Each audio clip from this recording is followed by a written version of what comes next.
बिस्मिल्लाहिर्रहमानिर्रहीम। अस्सलाम वालेकुम। कैसे हैं व्यूअर्स आप सब लोग। आज मैं आप सब लोगों के लिए पेशावर की मशहूर चिकन कढ़ाई की रेसिपी बिल्कुल ढाबा स्टाइल में आपको बनाना सिखाऊंगी और उसमें बिल्कुल ढाबे वाला टेस्ट आएगा। इंशाल्लाह आप ज़रूर ट्राई कीजिएगा अपने घर में, आपको यकीनन बहुत मज़ा आएगा। तो चलिए हम अपनी रेसिपी स्टार्ट करते हैं। सबसे पहले मैंने तकरीबन 1.5 kg चिकन लिया है, उसको मैंने 1 कप ऑयल में ऐड कर दिया है। तो इसको हमने अब फ्राई करना है, लेकिन आपने फ्राई बहुत अच्छे से करना है।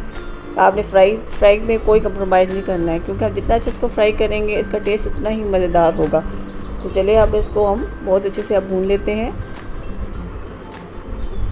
तकरीबन मैंने इसको 5 से 7 मिनट तक भूना था, तो इस कलर में आ गया था। तो आपने भी इतना ही इसको फ्राई करना है ताकि इसका पानी बिल्कुल ड्राई हो जाए और इसकी इस तरह की शक्ल, इस तरह गोल्डन सा प्यारा सा इसका शेड आ जाए।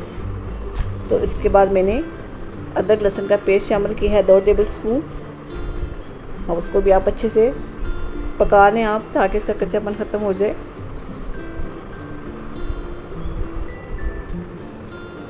उम्मीद करती हूँ आपको मेरी रेसिपी ये पसंद आएगी। उसके बाद मैंने इसमें 7 से 8 टमाटरों को इस तरह सेंटर से काट के इस तरह ऐड कर दिया है।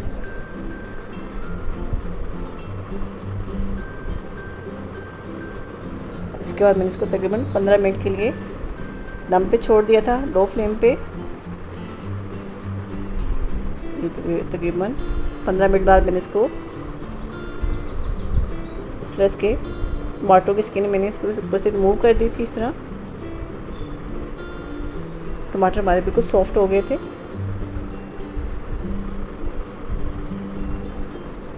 अब टमाटो का आप इस तरह हल्के हल्के से मैश कर लें।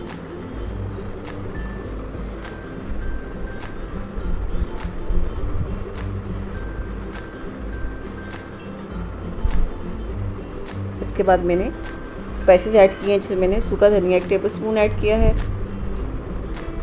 सूखी मिर्च मैंने आधी चम्मच ऐड की है। काली मिर्च मैंने 1 टेबल स्पून ऐड की है। हल्दी पाउडर मैंने ½ टी स्पून लिए है। इसके बाद मैंने ज़ीरा पाउडर ऐड किया है इसमें 1 टेबल स्पून, और 1 टेबल स्पून मैंने इसमें नमक ऐड किया है। नमक आप अपने टेस्ट के हिसाब से कम ज़्यादा करेंगे। इसके बाद मसालों को आप बहुत अच्छे से भून लें आप चिकन के साथ।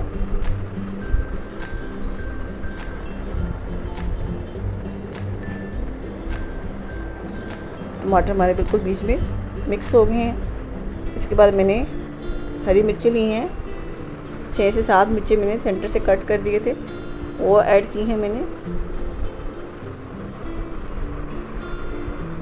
भुनाई आपने बहुत अच्छे से करनी है इसकी। इसके बाद मैंने आधा कप दही लिया, इसको मैंने अच्छे से फेंट लिया था। दही डालने के बाद आपने इसको अच्छे से मिक्स करना है ताकि हमारा दही फटे ना। बिल्कुल लो फ्लेम पे करना है आपने ये काम। जब हमारा दही का पानी बिल्कुल ड्राई हो जाएगा तब आपने इसकी फ्लेम को हाई करना है। इसके बाद मैंने lemon juice 1 table spoon add किया है। जी हमारी कढ़ाई बिल्कुल तैयार हो गई है। तकरीबन चिकन हमारा बिल्कुल टेंडर हो चुका था और मसाला हमारा अच्छे से भुन गया है। आप इसका टेस्ट इतना मज़े का, आप यकीन करें जब आप बनाएंगे इसको तो आपको बहुत मज़े की लगेगी। अगर रेसिपी मेरी अच्छी लगे तो मेरे चैनल को सब्सक्राइब कर दें और मेरी वीडियो को लाइक और शेयर लाजमी कर दें। दुआओं में याद रखिएगा। मिलते हैं नेक्स्ट वीडियो में। अल्लाह हाफिज़।